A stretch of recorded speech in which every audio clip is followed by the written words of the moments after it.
curiga. Saat pertama kali melihatnya, jujur aku agak ragu.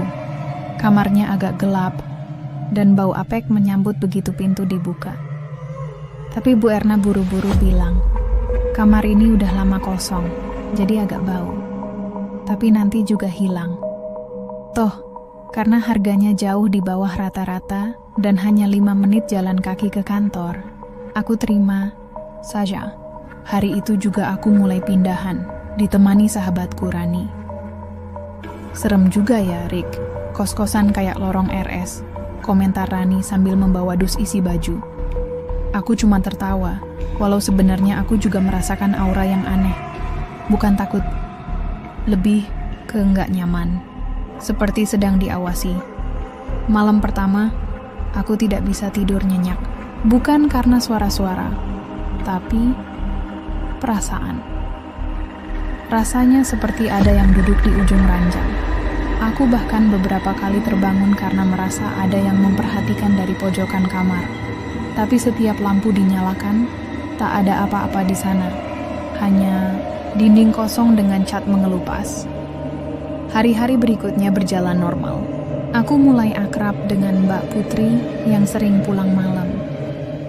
Dia bilang dia juga jarang di kos, karena lebih banyak lembur di kantor.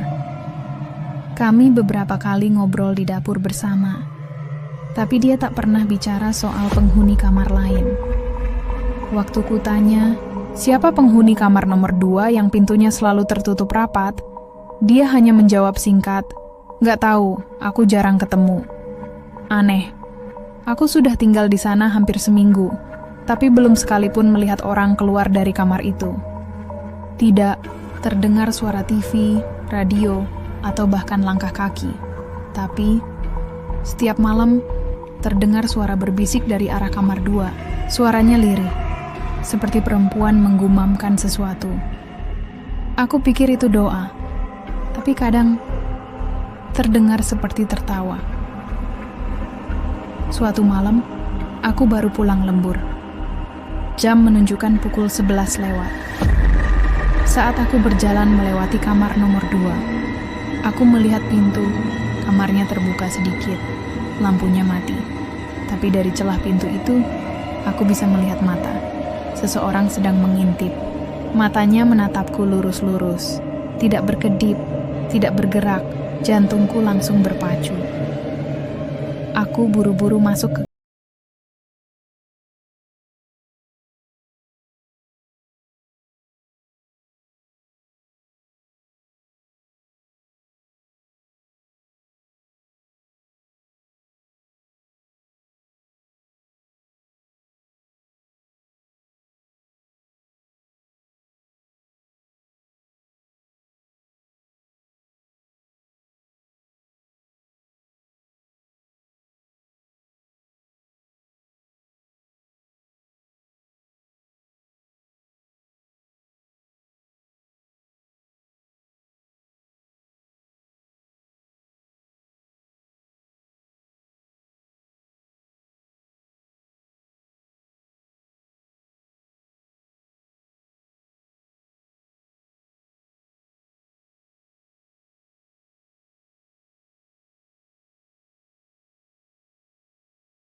Jantungku berdentum keras.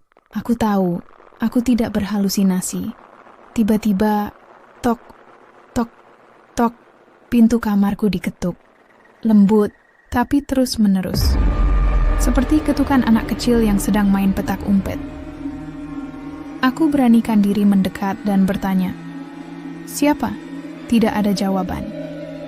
Hanya ketukan itu terus berlanjut, pelan tapi tanpa henti. "Rika, Buka dong. Kali ini suaranya terdengar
perlahan. Lehernya mulai berputar ke arahku, bukan kepalanya, tapi lehernya, seperti dipelintir dari dalam. Keruk, suara tulangnya terdengar jelas, dan matanya kini menatap langsung ke arahku. Dari balik rambut yang basah, matanya hitam pekat. Tidak ada bola mata, hanya kegelapan. Aku menjerit, sekuat-kuatnya. Tubuhku langsung bergerak mundur, terjatuh ke belakang dan menabrak lemari. Saat mataku terpejam karena takut, aku hanya mendengar suara, "Sst, jangan teriak, Rika." Ketika aku membuka mata, dia sudah tidak ada di sana. Pintu kamar tertutup rapat. Tidak ada jejak air. Tidak ada tanda-tanda orang baru saja berdiri di sana. Aku langsung mengemasi barang-barang seadanya malam itu juga, dan tidur di kosan Rani. Aku tak peduli jam sudah menunjukkan pukul 2 pagi. Saat ku tanya Rani tentang kos itu, dia hanya geleng-geleng. "Rika, kenapa sih kamu ngotot banget tinggal di sana? Dulu adik teman kuliahku juga pernah kos di situ. Katanya, ada kamar yang dihuni penghuni lama." "Apa maksudmu?" Tanyaku panik. "Penghuni yang nggak pernah keluar, yang cuma muncul di malam hari. Kadang suka ngajak ngobrol, tapi katanya jangan pernah jawab." Rani menatapku serius. Aku menggigil. Beberapa hari aku tidak kembali ke kosan, tapi karena pekerjaanku makin menumpuk dan semua barangku masih di sana, akhirnya aku memberanikan diri kembali. Siang-siang, tentu saja. Semuanya terlihat normal. Bahkan lorong yang biasanya gelap terasa terang terkena cahaya matahari siang. Bu Erna menyapaku seperti biasa. "Wah, Rika, kok lama nggak pulang? Kirain sudah pindah." Aku hanya tersenyum dan beralasan sedang tugas luar kota. Hari-hari berikutnya aku mulai mencoba hidup normal kembali. Tapi setiap malam, aku mendengar suara ketukan dari kamar nomor 2. Ketukannya selalu 3 kali. Pelan, tapi jelas. Kadang disertai suara gumaman, seperti lagu anak-anak yang tidak kukenal. Aku mulai terbiasa menutup telinga dengan headset, memasang musik keras-keras, dan menyalakan semua lampu kamar.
spidol.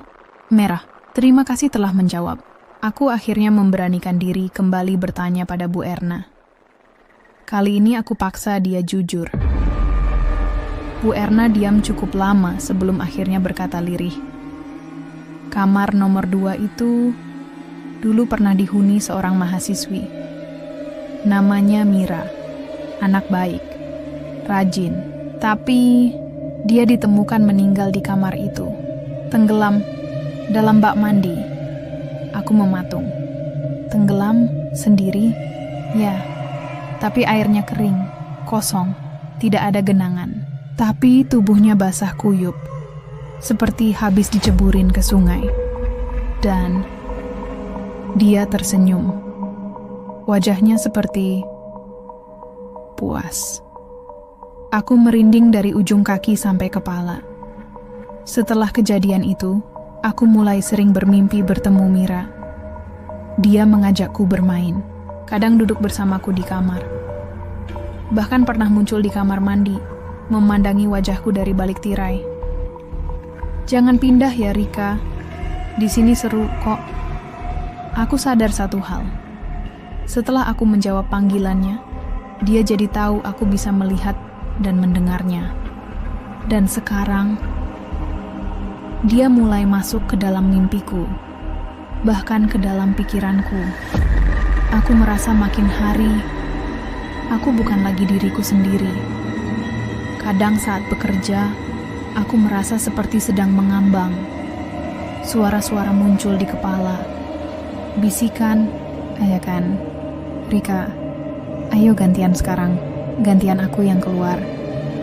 Setelah malam itu, aku bukan lagi Rika yang sama. Entah bagaimana caranya, sosok itu, Mira, semakin sering hadir.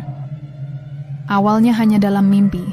Lalu saat aku mulai menyadari bahwa aku bisa berbicara dengannya, dia mulai muncul saat aku terjaga. Di cermin kamar mandi, di balik jendela dapur, di dalam gelas yang berisi air, bahkan di layar HP saat sedang mati. Bayangannya selalu sama, basah, pucat, rambut menempel di pipi, dan mata hitam tanpa bola. Setiap kali aku melihatnya, dia tersenyum.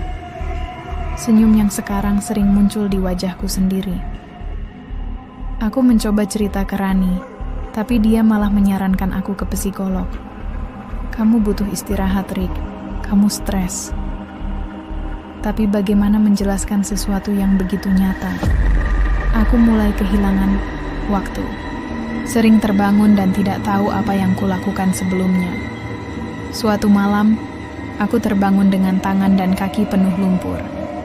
Kuku-kuku kakiku dipenuhi tanah, dan di kamar mandi, ada jejak kaki basah seperti habis berjalan dari rawa. Aku tidak ingat apa-apa, sampai kemudian Mbak Putri mengetuk pintu kamar.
Aku tidur dengan semua lampu menyala.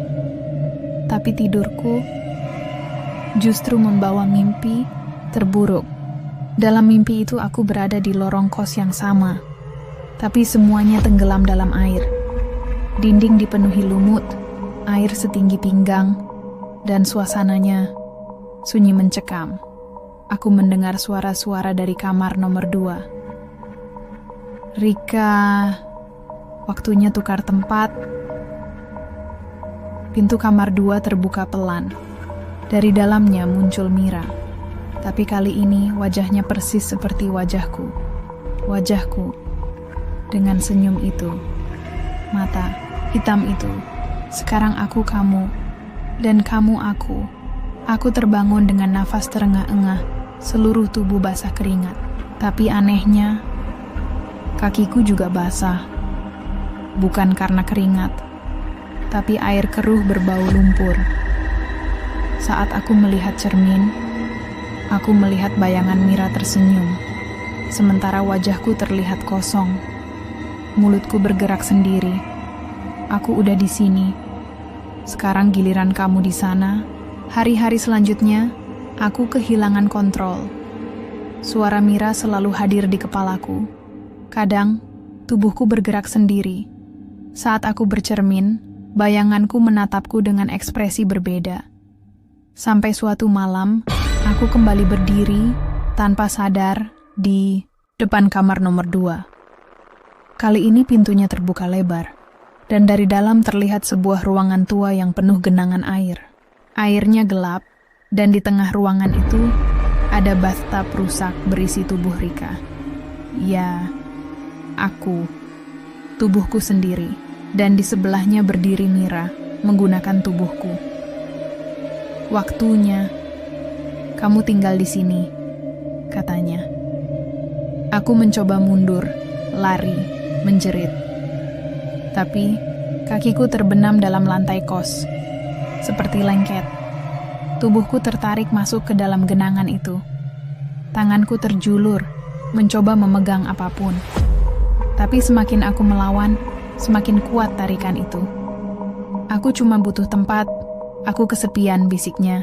Tiba-tiba, semuanya gelap, dan aku terbangun. Aku berada di kamar kosku. Tapi semua benda berubah. Dindingnya lembab, langit-langitnya berjamur. Tidak ada suara burung atau suara kendaraan dari luar. Aku berjalan keluar kamar.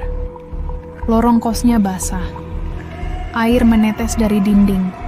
Semua pintu tertutup. Ketika aku melihat ke cermin besar di ruang tengah, aku melihat wajahku. Tapi tidak utuh. Seolah ada kabut yang menutupinya. Dan bayangan Mira berdiri di belakangku, kali ini dengan wajah damai. Dia berbisik, akhirnya, kamu di tempatku. Aku di tempatmu. Jangan khawatir. Aku akan hidupkan lagi kamarmu. Aku mencoba menjerit, tapi suaraku tidak terdengar. Aku mencoba menyentuh benda-benda di sekitarku, tapi aku tidak bisa menyentuh apapun. Tanganku menembus dinding dan aku bukan manusia lagi. Aku sudah berada di sisi aku terjebak. Hidup, tapi bukan manusia. Ada di dunia yang mirip dengan dunia nyata, tapi kosong, dingin, dan selalu basah. Seolah aku tinggal di dalam kamar yang tenggelam di dasar sumur. Lorong kosan yang sekarang kutinggali tidak pernah kering. Setiap sudutnya berlumut. Dindingnya mengucurkan air seperti menangis, dan di kamar-kamar lainnya, kosong. Tidak ada suara, tidak ada cahaya. Kadang, aku mendengar suara dari atas, dari dunia yang sudah kutinggalkan. Suara tawa Mbak Putri, suara radio dari dapur, suara Ibu Erna memanggil penghuni kos, dan suara Mira, yang kini tinggal dengan tubuhku. Dia hidup sebagai Rika, masuk kerja, nongkrong dengan teman-temanku, berkirim pesan dengan orang tuaku. Kadang aku bisa melihat sekilas kehidupannya lewat cermin-cermin di dunia ini, seperti televisi yang menayangkan hidup orang lain. Dan dia sangat bahagia, terlalu bahagia. Dia mengisi buku harianku dengan tulisan yang bukan milikku, seolah dia ingin menghapus jejakku perlahan-lahan. Aku suka tempat ini. Kamar nomor 3 hangat, nyaman. Dan aku tidak kesepian lagi. Aku ingin menjerit, tapi tidak bisa. Di sini, semua jeritan hanya jadi gema yang tak sampai kemana-mana. Sampai suatu hari, aku melihat bayangan seseorang yang ku kenal lewat cermin kamar. Rani. Dia sedang duduk di kasurku, tubuhku, dan menatap wajah Mira dengan ekspresi bingung. Rick, kamu berubah ya akhir-akhir ini? Mukamu sering kosong. Senyummu aneh, kayak maksa. Mira hanya tertawa kecil, senyum lebarnya muncul. Kamu terlalu sensitif, Ran. Aku cuma bahagia aja sekarang. Tapi aku tahu, Rani bukan orang bodoh. Dia tahu ada yang salah. Beberapa hari kemudian, Rani kembali datang. Kali ini sendiri, dan dia membawa pocong kecil dari kain putih, sesuatu yang dulu sering kami lihat di video urban legend. Di tengah malam, dia duduk bersila dan membacakan sesuatu. Entah apa yang ia lakukan, tapi tiba-tiba dunia tempatku berada bergejolak. Air di lantai beriak, cermin-cermin memantulkan cahaya menyilaukan. Dan di salah satu cermin besar, aku melihat wajahku sendiri. Wajah asli. Wajah yang perlahan muncul di balik bayangan Mira. Seolah aku punya kesempatan kembali. Suara Mira terdengar menggema. Kamu sudah milikku. Jangan ganggu aku. Tapi aku tidak menyerah. Aku melangkah ke arah cermin. Setiap langkah terasa berat, seperti berjalan di dalam lumpur. Tapi semakin dekat aku ke cermin, bayanganku makin jelas. Wajahku makin terang. Dan Mira mulai retak, senyumnya menghilang. Matanya membelalak. Tidak. Rani di dunia nyata mulai membaca lebih keras. Dia menyebut namaku lengkap, Rika Fitriana.